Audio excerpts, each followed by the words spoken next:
When we talk about presence, we're not talking about being just in the same room. We're talking about attunement, responsiveness, warmth, consistency. The things that tell a child, you matter, I'm here, you are cared for.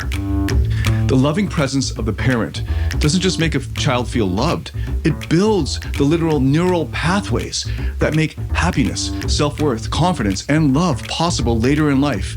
It creates the inner foundation that achievement alone can never supply. Welcome to Beyond Success, the podcast for high achievers seeking deeper meaning, fulfillment, and purpose. Now, here's your host, world-renowned leadership coach and therapist, Tian, Ph.D. When Michael was just 7 years old, his father was killed in a car accident. The kind of accident that makes the evening news for a night and then disappears. Except for the people who can never forget it. In the will, his dad had thought of everything. College tuition, living expenses, even a trust fund that would make sure that Michael never had to worry about money for the rest of his life. Everyone said what a thoughtful man his father had been, that he'd done right by his son. And in a way, he had. The family never struggled. Michael grew up in beautiful homes, went to the best schools, had every door open for him. But every night before bed, he'd stare at a photo of his father on the dresser, smiling, alive, and he'd whisper, "Good night, Dad." And no matter how much time passed, the silence that followed always hurt the same way. He didn't want the cars or the schools or the vacations. He wanted his dad. Years later, as a grown man, accomplished, successful, wealthy, he said to me through tears, "I'd pay it all back, every cent, with interest, just to have one more day with my dad." It's a simple story, really, the kind that reminds us how easily we forget what matters most. Because for a child, there is no currency more valuable than a loving parent's presence. No amount of money can buy the feeling of being truly seen, held, or cherished. And for a loving parent, there's no price you'd ever accept in exchange for your own child. This episode is about that truth, that presence is more essential than presence, because a child's deepest needs aren't met by money or luxury or even safety, but by love, significance, connection. That's what builds the kind of success that no inheritance can buy. I'm Tian, a leadership coach and therapist. I'm a Brown University certified leadership and performance coach, a certified IFS therapy practitioner, and an ICF certified coach. For almost the past 2 decades, I've been helping hundreds of thousands of people from over 87 countries find fulfillment, meaning, and success in their personal and professional lives. Look, a lot of high-achieving parents don't realize this, but somewhere along the way, being responsible quietly got redefined. It stopped meaning being present and started meaning providing things: food, housing, tuition, enrichment classes, a down payment, and inheritance. And look, those things help, of course, no question. They make life easier. They show care in their own way. But the problem is when achievement-addicted parents unconsciously start believing that provision is the proof of love, that meeting material needs is the same thing as meeting emotional ones. Children don't see it that way. A child doesn't measure love by the size of a trust fund. A child measures love by the look on your face when they walk into a room, by the warmth of a hug, the softness of your voice, the way you stop what you're doing and actually fully listen to them, by the laughter that you share, the safety you give, the feeling that they matter beyond what they can do or achieve. Those tiny moments of eye contact, affection, presence, those are the bricks that build a child's inner world. When they're missing, something else gets built instead. You get children who grow into adults who are always trying to perform, always trying to please, always trying to fix, always trying to fawn. People who hustle for validation the way some people chase oxygen, because somewhere inside, a part of them still believes, if I achieve enough, maybe then I'll finally be worthy of love. That belief doesn't come from laziness or entitlement. It comes from a wound, from the absence of loving presence. And this isn't just poetic sentiment. This isn't just theory. For almost a century now, scientific research has shown again and again that deprivation of affection doesn't just create sad childhood memories, it reshapes the brain, the body, and the spirit. And the wild part is, once you see what this really does to a child long term, You can't unsee it. In fact, it explains something later in this episode that most parents never even realize they're passing on. And if you think that sounds dramatic, wait until you hear what the science reveals when we zoom in closer.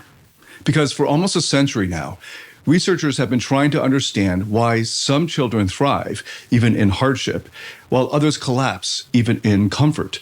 And again, the answer comes back to one thing: the presence of a secure, responsive caregiver. Not wealth, not comfort, not opportunity. Presence. When John Bowlby first began studying children separated from their parents after World War II, he noticed something unsettling. These were not starving children. They had shelter, they had food, they had adults supervising them. By all the material checkboxes, their needs were met. But something inside them had collapsed. Their bodies were fine, but their minds and spirits were not. Bowlby saw that humans are wired from the very beginning to look for a secure base. Someone whose presence says, you matter, you're safe, you're being watched over and protected. Now, go explore the world. Without that secure base, even survival feels like danger. But with the secure base, even danger feels surmountable. Then Mary Ainsworth brought this insight into the lab with her strange situation experiments, very famous. She watched what infants did when their mother left the room and then returned. Babies with secure attachment crawled out, explored, played, tested the world, but always glanced back to make sure mom was still there as an anchor. And when she returned, the babies lit up. They ran to her not because she fed them, but because she was their emotional home.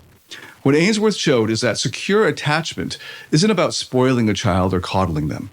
It's about giving them the inner courage to move through the world without panic. Children who feel securely attached grow into adults with a stable sense of self. They can take risks without falling apart. They recover from failure without losing their identity. In other words, they can actually pursue success without being owned by it. And this isn't just about human babies. Harry Harlow's work in the 1950s, as disturbing as the methods turned out to be, revealed something profound. He separated infant monkeys from their mothers and gave them to artificial mothers. One mother was made of wire but provided milk. The other was covered in soft cloth, but provided nothing else. And every single baby mother clung to the cloth mother. They would lean over, grab the milk, and then immediately scurry back to the warm, soft, comforting body. Let's pause and think about that. Even in monkeys, contact comfort outweighed sustenance. Even animals knew. Nourishment keeps you alive, but affection gives you the will to live. And now neuroscience fills in the rest of the picture. In early childhood, the brain is exploding with growth. Millions of new neural connections form every second. But just as quickly, the brain begins to prune away the connections it doesn't need. This process, synaptic pruning, is guided almost entirely by experience.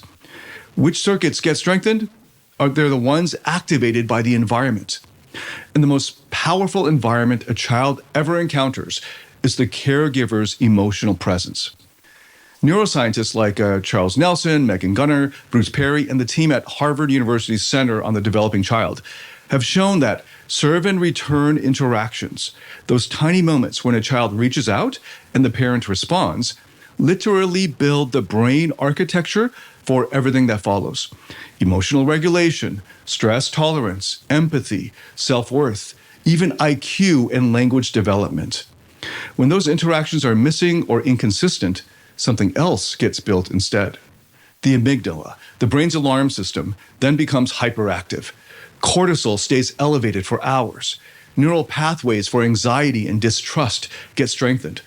And children internalize a worldview that says, I'm not safe. I can't rely on anyone. I have to do everything myself. This is how neglect gets under the skin. It wires insecurity directly into the nervous system. And here's the part that still catches people off guard. You don't need physical abuse or starvation for this to happen. Emotional absence is sufficient. A parent who is physically present but emotionally distracted can create the same physiological signatures as outright neglect or survival level danger. So when we talk about presence, we're not talking about being just in the same room. We're talking about attunement, responsiveness, warmth, consistency, the things that tell a child, you matter, I'm here, you are cared for. The loving presence of the parent doesn't just make a child feel loved, it builds the literal neural pathways that make happiness, self-worth, confidence, and love possible later in life. It creates the inner foundation that achievement alone can never supply. And what's most surprising is what this science helps us understand about certain families, especially the ones that did everything right on paper, but still ended up with kids who felt empty or lost. There's a reason for that, which I'll reveal later. And once you understand how the brain is built through connection, these darker studies, which I'm about to share with you, they stop looking like historical curiosities and start looking like warning signs. They show in painful detail what happens when love is absent, and what happens even when every material need is met except the one that matters most. Nowhere is this clearer than in the Romanian orphanages of the 1980s and 1990s. These were state-run institutions where infants were fed on schedule, clothed in uniforms, placed in clean cribs lined up in perfect rows. There was structure, there was order, there was food, and there was almost no human touch. Many infants spent 20, sometimes 22 hours a day lying on their backs staring at ceilings, rarely picked up, rarely spoken to, rarely held. When Western doctors and researchers first entered these facilities after the fall of the regime, they were shocked. Children who should have been walking were lying motionless. 2-year-olds looked like 6-month-olds. Many made no sounds at all, no crying, no babbling, no laughter, because crying had never brought anyone to their side. It never worked. In some of the institutions, more than half the children were underweight despite having enough food. Their bodies had slowed their own growth as a survival response to chronic emotional starvation. Later, when IQ tests were administered, the averages hovered around the 70s, borderline intellectual disability. Not because these children were born with low intelligence, but because their brains had never been activated properly, never been scaffolded with that serve and return type of interaction that sparks cognitive development. And this is where the Bucharest Early Intervention Project becomes so crucial. It took the radical step, ethically controversial but scientifically invaluable, of randomly assigning some institutionalized children into high-quality foster families, and the results were clear. If a child was moved into a loving, consistent, responsive home before the age of 2, their brain activity, their attachment patterns, their cognitive scores improved dramatically in some cases. Some approached typical development by school age. But if the removal happened after age 2, the recovery was partial at best. Even with years of loving foster care, even with stability, even with opportunity, some of the early damage remained visible in EEG scans, stress responses, and emotional regulation. Let's pause on this. These children had food, they had shelter, they had medical care. What they didn't have was love. What they didn't have was presence. And the absence of a loving presence didn't just hurt their feelings, it reshaped their brains and their bodies. If you think this is limited to extreme neglect, consider Wayne Dennis's study from the 30s. Dennis studied fraternal twins, Del and Ray, who were raised in a barren Iranian orphanage. These boys had food, clothes, clean beds, all the basics. But they were given almost no stimulation, no toys, no stories, almost no touch. When Dennis found them at age 2, they couldn't walk, they couldn't speak, they barely interacted with the world around them. Dennis then provided months of structured play, practice, and attention. The boys did make progress, but even many years later, they lagged far behind their peers. Their later training could not catch up to what their brains had already missed. That window had closed. And this pattern repeats across many studies. Myrtle McGraw's famous twin study in the 30s with Johnny and Jimmy showed that the twin who received early, playful, emotionally present stimulation developed smoother motor skills, more confidence, and more grace, as she put it, than his brother. Even when she later trained the less stimulated twin with intense practice, he never fully matched the natural ease of the brother who had simply been given more interaction earlier on. Love, play, presence are not luxuries. They are neurological nutrition. Renee Spitz's work in the 40s brought this into even sharper relief. Spitz studied infants in sterile orphanages where the hygiene was excellent, the feeding schedules were exact, and the material environment was immaculate. but the caregivers rotated constantly. No one bonded with any one child. No one became that child's person. And the result was what the researcher Spitz called hospitalism. Infants stopped smiling. They stopped reaching out. Some lost the ability to sit or crawl. Many became sick with no medical explanation. And in some institutions, up to a third of the infants died. Again, not from lack of food, not from lack of shelter, but from lack of love and a loving presence. We don't usually think of affection as life support, but for a developing child, it is. Deprivation isn't just hunger for food. It's hunger for presence. Hunger for the warmth of a face that lights up when you enter the room. Hunger for the simple truth, you matter enough for someone to come when you call.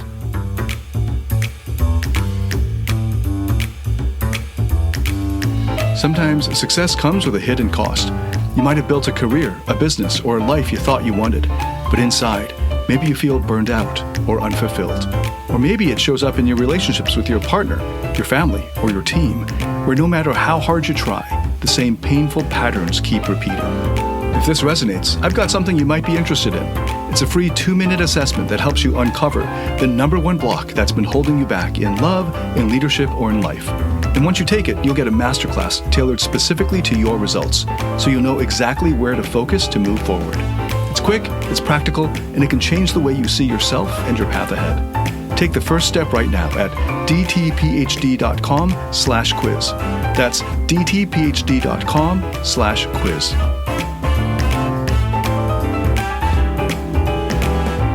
And when that truth is missing, the damage is not only emotional, it's biological, it's cognitive, it's existential. When a loving presence is absent, the body shrinks, the mind stalls, and the sense of self fractures. When love is absent, even the best material environment becomes a kind of desert. And when love is present, even in poverty, even in war, even in chaos, children grow roots, they grow courage, they grow the emotional spine that they need for the rest of their lives. And this brings us back to the core truth that we've been building toward. The deepest wounds don't come from poverty, they come from emotional absence. The missing ingredient is not money, it's presence. And once you understand how absence shapes a child, Michael's story, the one I started this episode with, that starts to make a painful kind of sense. Because Michael's father didn't fail him. He didn't abandon him. He was killed suddenly and tragically. And he left behind everything he could think of to make sure his little boy would be taken care of. But a child's brain doesn't interpret events with adult logic. It interprets them through the narrow window of survival. A 7-year-old can't grasp mortality or chance or the randomness of tragedy, and no one in his family tried to explain it to him. What he did grasp was this: Dad was here and then Dad was gone. And when something that big and that frightening happens, the child's mind reaches for the one explanation that gives him even a tiny illusion of control. Dad left, and I must have done something wrong. Because the alternative, that the world can just rip away the person you love most without any warning, it's unpredictable chaos, is too terrifying for a child to hold himself. Blaming himself hurts, but it hurts less than believing the world is just unpredictable, destructive chaos. Self-blame at least offers the illusion that if he's good enough, or impressive enough, or successful enough, maybe next time the people he loves will stay. So the wound hardens into an unconscious rule. To deserve love, I must achieve. But that's only half of what happened. The child also tells himself another story in an attempt to understand the loss. He tells himself, Dad left me. As if his father made a choice. As if his father walked out, shrugged, and moved on. Because when you're just 7, it feels like a choice. It feels like abandonment. And so resentment sneaks in. Bitterness, anger, the beginnings of a quiet belief that if he really loved me, he wouldn't have gone. So this little boy grows up carrying both sides of that wound. Resentment toward the father who left, and guilt that he deserved it. And then there's the trust fund, the very thing meant to protect him. It becomes a symbol of both sides of the wound, a blessing and a curse. Material comfort tied to emotional confusion. Love tied to loss, support tied to shame.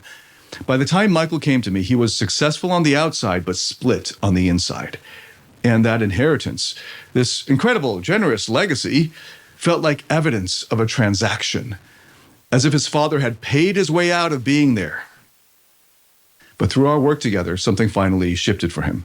For the first time in his life, Michael saw the gift through his father's eyes, not through the eyes of the hurting child he once was. Michael said, "This wasn't a transaction, and he didn't abandon me on purpose. It was my father's last act of love, unconditional and unearned." And when that truth finally landed for him, not just in his head, but in his body, the guilt dissolved, the resentment loosened. He could feel his father's presence in the gift instead of being haunted by his absence. And from that place, he could do something even more profound. He could turn toward the younger parts inside him, the scared boy who thought it was his fault, the angry boy who felt abandoned, and he could give them what they never received back then: his own loving presence, his own steady reassurance, his own unconditional acceptance. He no longer needed to achieve in order to be worthy. He no longer needed success to feel safe. He no longer needed to perform to be loved. He had become the presence his younger self needed. And that, more than any inheritance, is what finally set him free. And this is where the contrast becomes almost blinding, because if the absence of love can break a child even in comfort, the presence of love can raise a child even into greatness, even in chaos.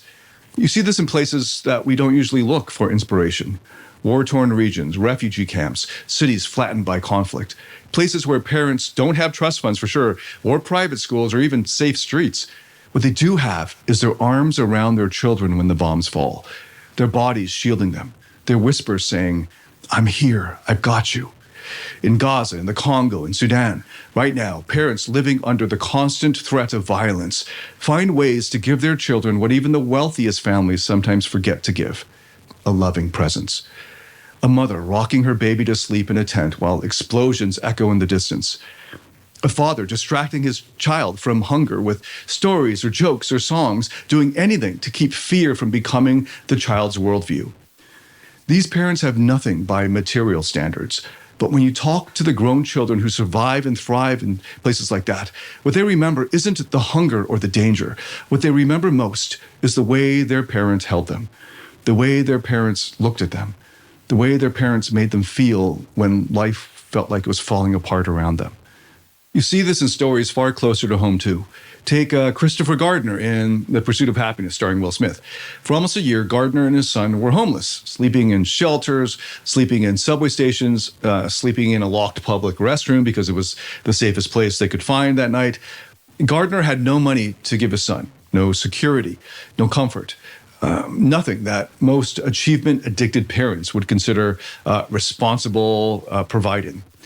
But what he did have, he gave fully: his attention, his steadiness, his laughter, his belief, his presence. And that was enough. His son didn't need a trust fund. He needed trust itself. He needed the look in his father's eyes that said, "You matter. I'm here. We'll make it." And this is why I say, and I hope you let these words settle in: a child can grow strong with love and no money, but never with money and no love. This is not some metaphor. This is biology. Emotional attunement literally rewires the brain. When a child feels seen and loved, the brain releases oxytocin, the bonding hormone. It dampens cortisol, the stress chemical. It strengthens the prefrontal cortex, the part of the brain responsible for judgment, emotional regulation, resilience. In neuroscience labs from Harvard to Minnesota to UCLA, this pattern shows up again and again. It doesn't matter if you're looking at children in poverty or children in wealth. When emotional connection is there, the neural networks for resilience grow stronger. When love is consistent, the child carries that stability into adulthood. But when emotional connection is missing, the effects follow the same script, whether you grew up in a mansion or in a shelter. Material poverty paired with emotional abundance often produces adults who are grounded, gritty, compassionate, even visionary.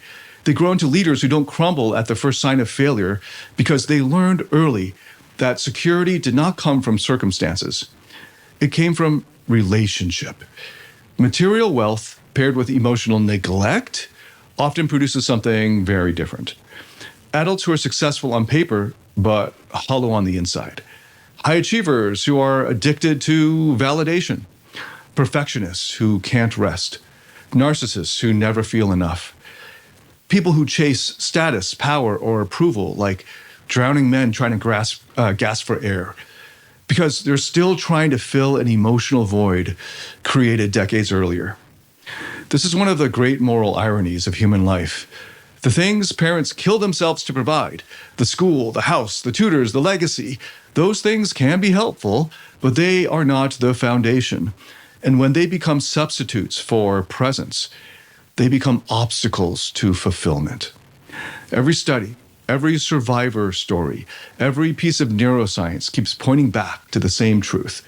The greatest predictor of a child's long-term success, emotional, psychological, relational, is not wealth, it's not opportunity, it's not privilege.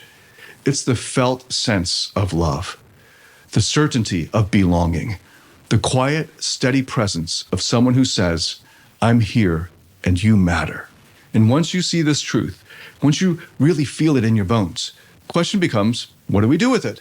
What do we do with this knowledge that presence outweighs presence, that love does what money never can, that so many of us, without realizing it, have been living out the consequences of emotional scarcity since childhood?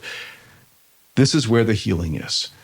For parents and for the grown children walking around in adult bodies, but still carrying the fears and strategies of a much younger self. If you're a parent listening to this, here's the part that matters most. Your presence is the ultimate inheritance. Your children will not remember the brand of their clothes or the size of their bedroom or the model year of their family car. They will remember the look in your eyes when they came to show you something. They will remember your tone of voice when you spoke to them, your laughter when you played with them, your steadiness when they were scared. These moments are not small. They are architecture. They are literally sculpting your child's brain. The neural pathways that define confidence, empathy, and resilience, anti-fragility, are built in the tiny interactions that most adults don't even notice. That's why giving fewer gifts and giving more attention is not a downgrade, it's the upgrade. Children spell love as T-I-M-E, not tuition, not travel, not trust funds, time, attention, your presence. And if you're an adult child, meaning if you're a grown human who has spent your life performing, pleasing, fixing, impressing, or chasing, this part's for you. Stop trying to earn what should have been freely given. Your perfectionism, your people-pleasing, your compulsive drive to succeed, your fear of disappointing others, these didn't come out of nowhere. They were survival strategies. They were the ways that you learned to get just a little bit of safety or attention in an environment that didn't give it freely. But now, those strategies are running and ruining your life. They're driving you toward exhaustion, burnout, emptiness. And the only way out is to reparent the parts of you that still believe that love must be earned. This does not require a time machine. It requires the presence of your higher self, your presence, the same presence you needed from your caregivers but didn't consistently receive. Sit with those parts of you, the anxious inner child, the overachiever, the perfectionist, the one who's terrified of failing, and offer them what they've always actually wanted and needed: warmth, patience, acceptance. You can't out-achieve an unmet need. You can only out-love it. And when you begin to do that, achievement can stop being a desperate attempt to prove your worth. It becomes an expression of who you are. Whole, integrated, secure, and that is the beginning of real success. And when you start healing in this way, a bigger question naturally begins to surface. A question about legacy. Not the financial kind, not the resume kind, the human kind. What presence do you want to leave behind? Not what titles, not what balance sheet, not what trophies or degrees or generational wealth. When the people you love look back on their lives, what do you want them to remember about you? Because it won't be the things you bought them. It will be how you made them feel when you were with them. So, I want to invite you into a moment of reflection. If you're a parent, where in your life have you been substituting presence for presence? Where have you been reassuring yourself that you're doing enough because you're providing, while quietly avoiding the emotional connection that your child actually needs? And if you're an adult child, what part of you is still performing to earn a love that you never received? What part of you is still convinced that you have to prove your worth even now? Choose one relational action for this week, just one. An uninterrupted hour with someone you love, or a real conversation where you're actually truly listening. A moment where you let yourself be fully present without distraction, without agenda, without looking at your phone. Because the science is clear. Decades of research show that warm, responsive relationships don't just make life nicer. They shape the brain. They build resilience. They create the stable foundation from which people grow into strong, grounded, centered adults. And morally, this is our highest responsibility, investing in emotional connection. Not later, not someday, but now. This is the shift from achievement addiction to integration. From I must achieve to prove I matter to I matter. And from that place, I create, I engage, I contribute. For parents, you're not just raising someone who achieves, you're raising someone who feels secure and deeply loved. For adult children, you're not just someone who performs, you're someone who rests in self-worth and then creates from that self-worth. So let me leave you with a simple mantra and let it land wherever it needs to land. I was loved before I performed. I am loved even when I fail. I will love others not only with what I provide, but with how I am.